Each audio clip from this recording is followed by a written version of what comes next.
Et en politique étrangère, en ce moment, il y a la situation ukrainienne. Aucun ne retient ses coups. D'un côté, des manifestants pro-russes, de l'autre, des partisans de Kiev venus protéger un bâtiment officiel qu'ils craignaient de voir tomber aux mains des séparatistes.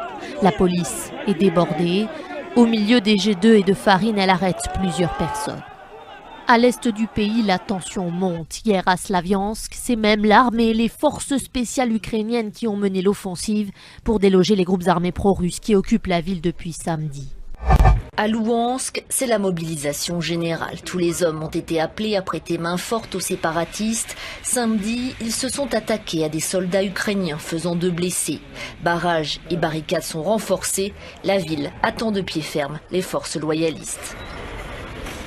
À Donetsk, la colère gronde. Devant les bureaux du gouverneur, ces manifestants n'entendent pas pardonner les violences d'Odessa qui ont fait 40 morts hier. Le drapeau ukrainien est brûlé et le bâtiment pris d'assaut. L'Ukraine est bel et bien désormais en situation de guerre. Ce qui peut nous permettre de faire remarquer que l'empire américano-sioniste se sert un peu moins en ce moment de la manipulation djihadique et islamiste radicale dont il a visiblement un peu perdu le contrôle. Le conflit en Syrie semble prendre une nouvelle tournure avec la décision de plusieurs groupes d'insurgés de s'attaquer aux militants d'Al-Qaïda qu'ils accusent d'avoir trahi la révolution. On le voit sur ces images, des affrontements ont éclaté ces derniers jours dans les provinces d'Alep et d'Idlib, entre d'un côté des coalitions rebelles et de l'autre le mouvement djihadiste appelé État islamique en Irak et au Levant. Ces djihadistes militent pour l'instauration d'un État islamique en Syrie mais aussi en Irak. Au départ, ces combattants islamistes, organisés et armés, étaient bien vus par les insurgés syriens, faisant cause commune contre le régime de Bachar al-Assad. Une cellule proche d'Al-Qaïda démantelée en Arabie Saoudite. Les autorités ont saisi l'équivalent de 172 000 € et de nombreuses armes. D'après le ministère de l'Intérieur, cette organisation terroriste planifiait des attentats sur le sol saoudien. Elle tentait de remettre sur pied une branche locale d'Al-Qaïda. Les investigations ont montré l'étendue de ce réseau et l'existence de liens avec des éléments radicaux en Syrie et au Yémen, a déclaré le porte-parole du ministère de l'Intérieur. On voit qu'aujourd'hui, on nous critique les djihadistes qu'on promouvait la semaine dernière, ce qui prouve aussi les incohérences et plutôt la malhonnêteté et la perversité stratégique de l'Empire. Et on revient de plus en plus, je dirais, à la guerre froide. Il se peut que les Russes tentent d'intimider l'Ukraine, mais il est aussi possible qu'ils aient d'autres projets. Quoi qu'il en soit, pour parvenir à une désescalade et résoudre cette situation, la Russie doit retirer ses troupes et commencer à négocier directement avec le gouvernement ukrainien et la communauté internationale. Je tiens à rappeler que le Conseil de la Fédération russe a octroyé au président le droit d'utiliser les forces armées en Ukraine. J'espère fortement que je ne serai pas obligé de recourir à ce droit. Les dirigeants russes doivent savoir que s'ils continuent à déstabiliser l'Ukraine et perturber l'élection présidentielle de ce mois de mai, nous adopterons rapidement de nouvelles mesures. Et aujourd'hui, cet acharnement contre les Russes n'a même plus l'excuse de la lutte anticommuniste. Donc c'est vraiment la marche en avant de l'impérialisme américano-sioniste qui essaye effectivement d'imposer son nouvel ordre mondial en écrasant toute résistance multipolaire. Et on voit bien aujourd'hui que l'ennemi à abattre, c'est Poutine, sa vision du monde et la Russie qu'il a réussi à reconstituer. La Douma russe interdit l'adoption par les couples homosexuels et les célibataires étrangers. La loi a obtenu le soutien de 444 des 450 députés. Aucun n'a voté contre. Cette loi vise notamment les personnes de même sexe dont l'union est reconnue comme un mariage dans certains États. On savait très bien que M. Poutine était, comment dirais-je, un disciple du KGB, que la politique de force, c'était pas un... Il a une vision en plus. Il a une vision. Oui, il a une vision assez simple et très brutale. Mais il a une vision. Bon. Vladimir Poutine s'est retiré du monde quelques jours entre la fin du mois d'avril et le début du mois de mai pour se rendre dans un haut lieu de la spiritualité orthodoxe, le monastère de Valaam.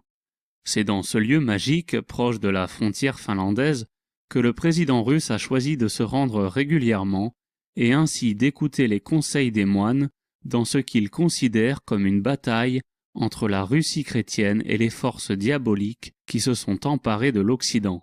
Mais je crois que la situation est très grave, extrêmement grave. Pourquoi ? Parce qu'au fond, on ne sait pas jusqu'où exactement Poutine veut aller. au fond, parce qu'il faut se rappeler qu'il veut la Grande Russie, c'est clair, et les idéologues qui sont autour de lui veulent la Grande Russie, comme Hitler voulait la Grande Allemagne, hein, ça, voilà. Et que ce qui légitime un peu plus notre soutien à ce résistant fondamental. Et là, je ferai une petite remarque pour Pierre Hillard. Récemment, un diplomate américain de premier plan a bien dit que Poutine, par sa résistance à l'opération, je dirais, ukrainienne, avait trahi le nouvel ordre mondial. L'annexion par la Russie de la Crimée semble signifier la fin d'une période de 25 ans, dont la marque fut un effort pour amener la Russie à un alignement accru sur les objectifs et traditions euro-atlantiques. L'adhésion de la Russie au nouvel ordre mondial, bien que problématique, a été l'une des grandes réalisations de l'après-guerre froide. Les Américains doivent comprendre que le défi auquel ils sont confrontés est celui d'une Russie qui n'est plus intéressée par ce que l'Occident lui a offert ces 25 dernières années. La fin du nouvel ordre mondial, Christopher Hill, 21 avril 2014. Donc nous nous en réjouissons, et effectivement ça justifie qu'on ait placé un peu nos espoirs dans Poutine. Effectivement, il trahit le nouvel ordre mondial, et tant mieux. Voilà. Donc sur l'Ukraine, si vous voulez creuser un peu plus, vous allez sur le site, mais je pense qu'il y a tout ce qu'il faut. Well, we have this apparatus of the color revolutions. We have the United States AID. We have the National Endowment for Democracy. And they've sunk $5 billion into essentially fomenting fascism in Ukraine, which is what Madame Nuland has told us. So they've invested $5 billion. They would like to loot the Black Earth region of Ukraine. They would like to asset strip the coal and steel potential we have at Krivoy Rog and Donetsk and the Donbass region in general. They'd also like, or they would have liked, to eject Russia from the Black Sea. Si Poutine masse des troupes aux frontières, c'est aussi parce qu'il y a des vols de l'OTAN au-dessus des pays baltes, parce que l'Ukraine, le gouvernement de Kiev, envoie à l'est des troupes pour réprimer une population civile. Donc des deux côtés, si vous voulez, il y a des gesticulations. If, by Allah's kindness, Putin had not intervened and been so spectacularly successful, this is what the plan would have been. The new government in Ukraine would have joined NATO, and Russia could not stop it. And when the new government in Ukraine joined NATO, NATO will then send its armed forces into Ukraine. It could include nuclear weapons. Then Ukraine will pick a fight with Russia and decide that Russia must now vacate Crimea. Shut down your naval base. The rope is now tightened around your neck. Russia has to put its tail between its legs and withdraw its fleet, Black Sea Fleet, from Crimea. Russia is no longer a naval power. Crick crack, you finish. And Israel will celebrate. That was the master plan. Et surtout, vous pouvez constater, ça me rappelle un peu la période de la dislocation de la Yougoslavie et du passage de l'ex-Yougoslavie sous tutelle américaine et allemande, c'est-à-dire occidentale, après l'effondrement de l'URSS. C'était il y a 1 an, presque jour pour jour. Même s'il y avait des morts, personne en Europe ne mesurait encore la gravité de ces combats. Ils avaient lieu en Slovénie, près de Maribor et de Ljubljana, des noms que la plupart des Européens entendaient pour la première fois. L'enjeu de la bataille, la Slovénie et la Croatie, 2 républiques yougoslaves, venaient de déclarer unilatéralement leur indépendance. L'État yougoslave intervenait militairement pour empêcher la sécession. C'est ainsi du moins que l'Europe interpréta le début de ce qui allait devenir la plus grande guerre civile de cette fin de siècle. À l'époque, les mêmes guignols qu'aujourd'hui, à savoir Kouchner, Bernard-Henri Lévy, s'étaient appuyés sur les néo-nazis croates et kosovars contre les anti-nazis serbes. Car le contentieux entre Serbes et Croates est très ancien. La Yougoslavie avait été créée en 1918 par le démantèlement de 2 empires, l'Autriche-Hongrie et la Turquie.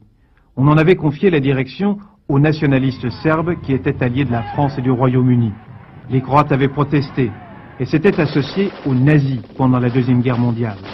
700 000 Serbes avaient été exécutés dans des camps de concentration croates. Des dizaines de milliers de Serbes sont chassés, tués ou emprisonnés.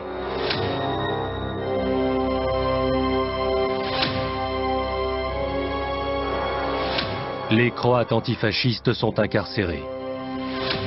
Se pliant aux souhaits de l'Allemagne, les Oustachis visent aussi les Tziganes et les Juifs. En février 1943, Hitler ordonne la création d'une nouvelle division SS en Bosnie. Les officiers de Himmler lancent une campagne de recrutement parmi les Bosniaques. Amin al-Husseini participe à la création de la division musulmane SS Handschar, appelée ainsi en référence à une épée orientale. À cette occasion, les nazis inventent le néologisme de musul-germain. Donc ils n'hésitent jamais à mentir et à utiliser n'importe qui pour arriver à leur fin. 22 heures au Bourget, arrivée de l'avion en provenance de Riyad, un avion spécial affrété par l'Arabie Saoudite. Le président bosniaque rentre d'un pèlerinage à la Mecque. Mais ce soir, Alija Izetbegović est l'invité de Bernard-Henri Lévy et de ses amis, ceux qui projettent de présenter la liste « L'Europe commence à Sarajevo ». Il vient donc remercier les Français qui se mobilisent pour la Bosnie. Ou bien l'Occident décide enfin de ses frappes aériennes, ou bien l'Occident lève l'embargo sur les armes à destination de la Bosnie. Et aujourd'hui, on a bien les mêmes qui appuient derrière les néo-nazis ukrainiens. La mémoire noble de l'Europe, les vertus de résistance qui sont le génie de l'Europe, c'est ici sur le Maïdan qu'il se trouvait. Et le national-socialisme, le fascisme, l'antisémitisme étaient du côté des Berkout et de Yanukovych. C'est pas très compliqué. Ce monsieur est le président du parti Svoboda Liberté, qui a donc le tiers des sièges du gouvernement ukrainien. On le voit faire un très joli salut nazi. Le même monsieur a été mis en 2012 dans le top 10 des antisémites du centre Simon Wiesenthal. Il était avec les Iraniens. Pourquoi ? Parce qu'il a gentiment déclaré, ce monsieur, qu'il fallait purger 400 000 juifs en Ukraine. Il fallait s'attaquer à la mafia juive moscovite. En 2005, il fait une lettre ouverte où il dit qu'il faut stopper les activités criminelles de la juiverie organisée. Mais bien sûr qu'il y a un parti ultranationaliste qui s'appelle Svoboda, qui fait partie de cette opposition. Mais est-ce que vous savez combien pèse le parti Svoboda en Ukraine? Je répète que le tiers du gouvernement actuel ukrainien est composé de ces personnes-là, de ces néo-nazis, donc, qui ont été rencontrés, qui discutent avec Catherine Ashton, dont on parlait tout à l'heure. On trouve ça normal. J'en ai marre d'entendre les grincheux et les pisse-froids. Dès que quelque chose va dans le bon sens, ils ne voient que le mauvais côté des choses. Ce qui prouve bien que on peut faire la même analyse pour les années 30 et la montée du nazisme. Les dominateurs, je dirais, impérialo-sionistes, ne sont pas du tout gênés de collaborer avec des nazis quand ça les arrange et que ça peut correspondre momentanément et tactiquement à leur vue. Qu'est-ce qu'on a vu il y a 3 semaines? On voit Laurent Fabius qui le rencontre et qui négocie avec... Mais c'est quoi ce délire? C'est ça, nos valeurs au niveau de l'Union européenne? Petit poney, tu es tout gris et tout petit poney, petit poney. Tu t'emballes dans les prés sans te soucier du temps qui passe, petit poney, petit poney. Un peu d'eau fraîche et d'herbe grasse, le voilà prêt pour la balade. Petit poney, petit poney, petit poney, petit poney. Tu es tout gris et tout petit, petit poney, petit poney. Non, stop, non, on arrête, Jennifer, ça va pas du tout là. Ah bon? Vous n'êtes pas sur le coup, vous n'êtes pas concentré, Jennifer. Bon, alors vous vous rapprochez du micro, vous sortez votre poitrine, et vous projetez les sons, c'est très important ça. De toute façon, je vais me coller derrière vous, regardez. Comment ça? Je vais tenir par les hanches, je me colle derrière vous et je vous ferai un petit signal quand c'est qu'il faut y aller. Hein. Alors on y va. Petit poney, petit poney, tu es tout gris et tout petit, petit poney, petit poney.